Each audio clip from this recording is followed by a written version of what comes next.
Believe me, they are going up, yes.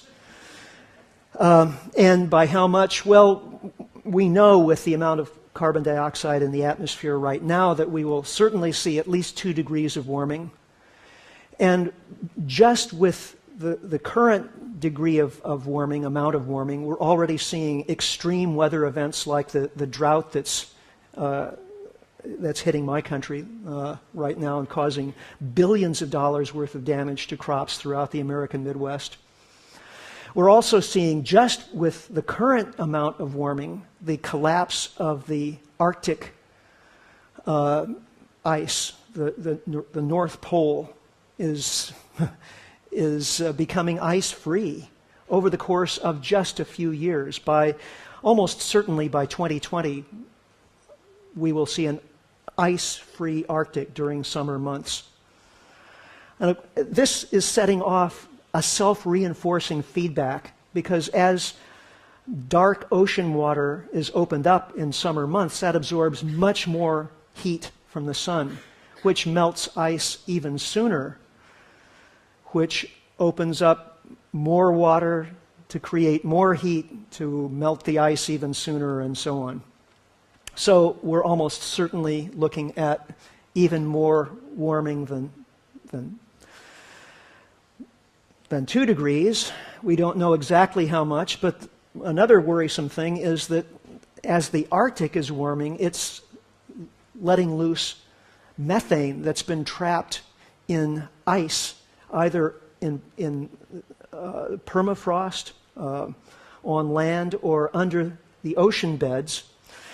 And over the short term, over a decade time span, methane is 100 times as powerful a greenhouse gas as CO2. So this is yet another self-reinforcing feedback that could bring us to, who knows, 10 degrees, perhaps more.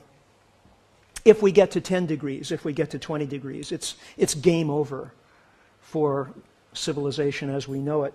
But long before we get to that stage, I believe we will see weather events extreme enough to effectively reverse economic growth as we've seen it over the past few decades. So we see these 3 things converging: oil prices, limits to debt, and climate change.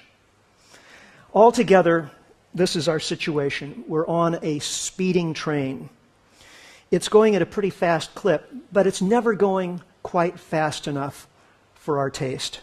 We want it to go faster with every passing year because we want more jobs.